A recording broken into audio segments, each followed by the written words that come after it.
Hello everyone, Assalamu alaikum. This is Ima. Welcome to #traveler. #traveler-এর এবারের পর্বে আমরা আপনাদের বান্দরবান শহরে নিয়ে এসেছি।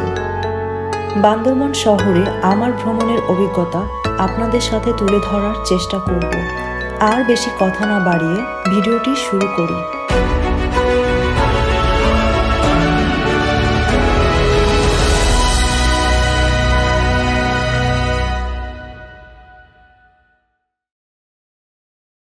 ভিডিওর শুরুতে আপনাদের বলে রাখি, যারা আমার খাগড়াছড়ির এক্সপ্লোরিং ভিডিও দেখেননি, এই ভিডিওর ডেসক্রিপশন বক্সে গিয়ে খাগড়াছড়ির ভিডিওগুলো দেখে আসতে পারেন।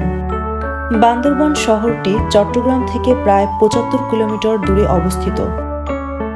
এই শহরটির আয়তন প্রায় ৫০ বর্গ কিলোমিটার।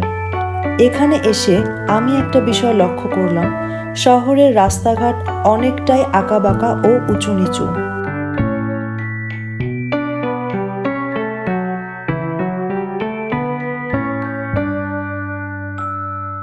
বান্দরবান শহরের সংস্কৃতি অত্যন্ত বৈচিত্র্যময়। এখানে বিভিন্ন পাহাড়ি জনগণ বসবাস করে, যারা তাদের নিজস্ব ভাষা, পোশাক, খাদ্য এবং জীবনযাত্রার মাধ্যমে তাদের ঐতিহ্যকে সংরক্ষণ করে। খাবারের প্রসঙ্গে একটি বিষয় আপনাদের জানিয়ে রাখা দরকার, এখানকার খাবার হয়তো আপনাদের কাছে ভালো নাও লাগতে পারে, কারণ এখানকার খাবারের স্বাদ পুরোটাই আলাদা। সত্যি বলতে আমি যতদিন বান্দরবান শহরে ছিলাম, বলা যেতে পারে সিঙ্গারার উপরেই সার্ভাইভ করেছি। খুব কষ্টে একটি খাবারের হোটেল খুঁজে পেয়েছি।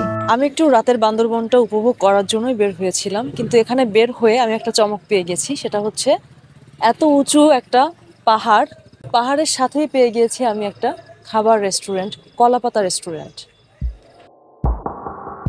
এই রেস্টুরেন্টের আশেপাশের যে ভিউগুলো আছে সেগুলো আপনারা দেখতে পারবেন। এখানে এখন খাওয়া দাওয়া করবো কলাপাতা রেস্টুরেন্টে। ভিতরে প্রবেশ করছি। আমি একটা গরুর ভুনা অর্ডার করেছি এবং আমি খেতে বসছি। এখানকার খাবারগুলো রান্নাটা টোটালি ডিফারেন্ট, আমাদের সাথে মিলবে না, কিন্তু খেতে খারাপ লাগে না, বেশ স্পাইসি। রিভিউ আমি দিব হচ্ছে 10-এ 7.5। বান্দরবান শহরটিতে 2 দিন অবস্থান করে এখানকার সৌন্দর্য পুরোপুরি উপভোগ করতে পারবেন। শহরের আশেপাশে বেশ কিছু দর্শনীয় স্থান পেয়ে যাবেন। বান্দরবানের বুকে সাঙ্গু নদী তো রয়েছেই। শহরে 1 থেকে 2 দিন অবস্থানের পর এখানকার আদিবাসীদের এলাকাগুলো ঘুরে যেতে পারেন। Bandarban city is almost developed and well decorated. We should try to maintain the healthy environment in any tourist place with keeping the area neat and clean. আজকের ভিডিওটি এই পর্যন্তই। ভালো লাগলে অবশ্যই লাইক, কমেন্ট এবং শেয়ার করবেন। আর হ্যাঁ, আমার চ্যানেলটি সাবস্ক্রাইব করতে একদমই ভুলবেন না। সামনে নতুন কোনো এক্সপ্লোরিং ভিডিও নিয়ে আপনাদের সামনে হাজির হব। টিল দেন, আল্লাহ হাফেজ অ্যান্ড টেক কেয়ার। টাটা।